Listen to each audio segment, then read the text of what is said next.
So if you're watching this and you're like, let me dissect this interview, like what are the tips and tricks? There's no tips and tricks. There's just a lot of work. It's a lot of work. It's a lot of focused work. And that's the biggest message I can drive home, is that of course there's practices and things you can do, but you need to stop making excuses. You need to put your head down and you need to make a plan, and then you need to execute the plan.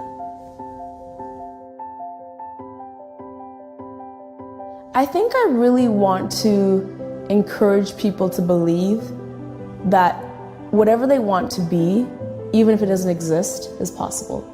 And that is because my job is so unconventional, and everything I wanted is so different from what I was raised to believe I could have. And if you're creative, if you mix creativity with hustling hard, any job position, anything you want to become is possible. Show people what your value is, and then they'll pay you for your value. So the story is that I was getting my psychology degree, and I wasn't passionate about it. And I was doing everything my sister had done before me, and I was following her footsteps blindly. And after I graduated, my dad was like, great, now get your master's degree. And I was like, okay, I don't think I can do this anymore. I'm not passionate about any of these things.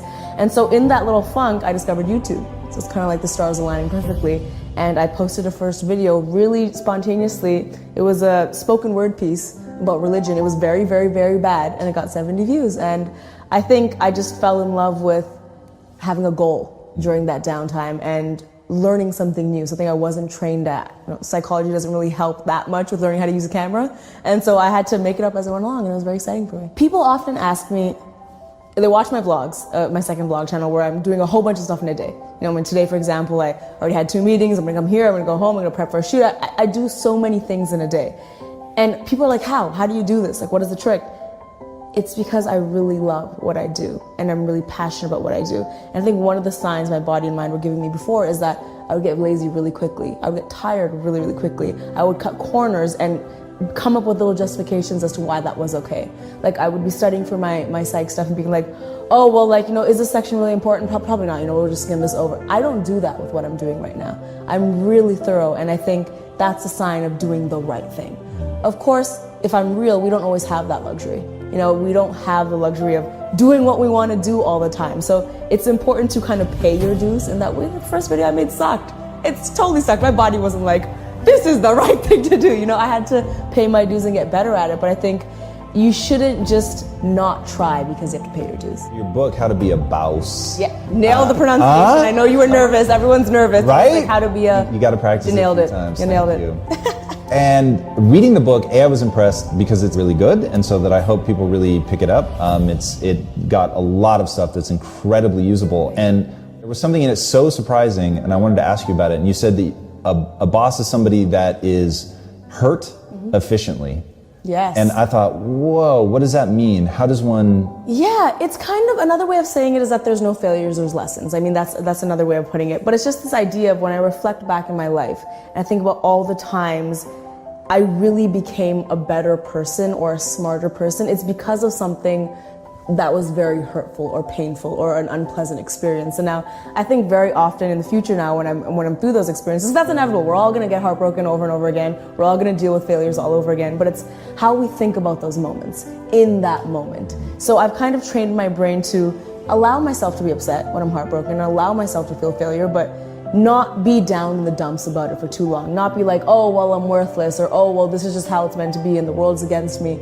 Getting hurt efficiently means we're hurt. How can we efficiently learn a lesson in this moment?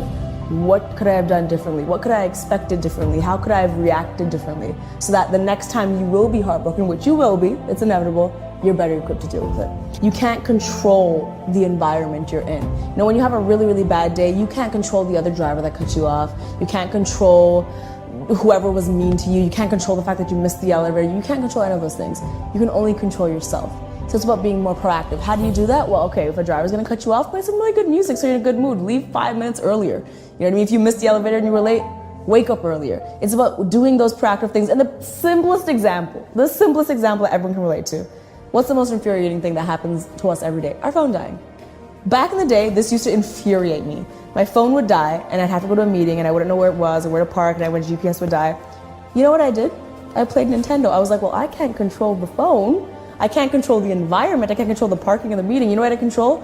Putting a damn charger in my car. And then that's what I did. And then that whole situation was solved. That's a really small example, but we have things like that throughout our entire lives. Or not having the thing you need when you need it, or not getting somewhere on time, not having the conversation you have. There's solutions to all those things if you just take control and figure out what's in your control and stop blaming the environment. We want to realistically tell people that if you want to achieve something at such a level, like, it costs a price. Because I do fear right now, with all the cute Tumblr quotes and all the, the idea that you're special and you're worth it. Everyone's special and you are worth it, but you need to work for it. Like, it's not gonna, a Tumblr quote of you believing in yourself is not gonna get you success. So I also do fear that the opposite of that is letting kids know, like, yeah, get your sleep and get this and just believe in yourself and you're special and you'll get it done. Like, is that really gonna get them success though? It's that in combination with a lot of hard work. And I think that latter part is never told in a very straightforward, accurate way. Yeah, I love that. You had a quote that really hit me. I'll paraphrase it. I'll get close. Yeah. The universe may like the law of attraction, but it likes a good hustle even more. That's like word for word what it is, by the way. Please love subscribe that quote. immediately. That was the word for word what the quote is. Wow. It's such a good quote, and it's so important for people to understand. And one thing I would love for you to try to capture for people is, what's that beautiful part of the obsession of going after something extraordinary that you want that young girl or young boy to see and chase? Honestly, it's purpose. My obsession has given me great purpose. I know what it feels like to wake up and just aimlessly be like, guess I'm gonna go through the motions of my day and maybe I'll talk to this person, I'll eat these Fruit Loops, cool, I'll do whatever I need to do. Waking up with my obsession is honestly exciting. I get to wake up and I get to make rules and break rules. When you have an obsession, no matter what industry you're in, you get into that mindset where you're like, what else could I do to innovate this? What could I do differently? What could I do that's never been done before? So every day you really feel like you're adding value to the world and adding value to the people around you. That's the beautiful part of obsession. My obsession has led me to 13 million subscribers that watch me and also gain inspiration from what I do. And, I'm hoping the people that surround me every day are also inspired by some of the stuff we do. So it's the chain reaction you cause. That purpose, and you give other people purpose, and now they're gonna give someone else purpose. So you lose a little sleep, but look at the result. It's a small cost to pay, I feel. And I love sleep. I love sleep. I need to emphasize that I love sleep. But there's gonna be days, on tour is a prime example. On a regular day, how many hours of sleep do you need? And if you're I'm rested, I need this many hours of sleep. 6. Yeah, see, that for me, that's amazing. You're a superhero. Me, if I could choose, 10 hours. I would want 10 hours of sleep. But then on tour, when I'm traveling around the world and performing, there's days where I get 2. And I wake up and I'm like, let's go, let's do the thing. It's a small cost to pay sometimes for a big result.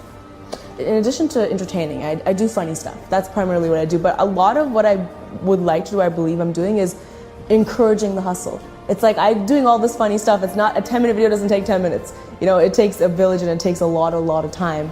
And you're absolutely right, I do that in my vlogs and my main channel videos. I'm not shy to let people know how much work this takes. I think that's what makes what I do so special. Because back in the day, traditional, for lack of a better word, celebrities, they were perfect. They were always on and always flawless. I would like to show people a person who works really tired, works really long hours, gets really tired, gets pimples, and that's what it takes to do what I'm doing. It's not just that I show up and everything's glamorous and then I reap all the benefits. That's not what it is. That's not what it is for anybody, but it's not. It's a lot of work. So if you're watching this and you're let me dissect this interview, what are the tips and tricks? There's no tips and tricks. There's just a lot of work. It's a lot of work.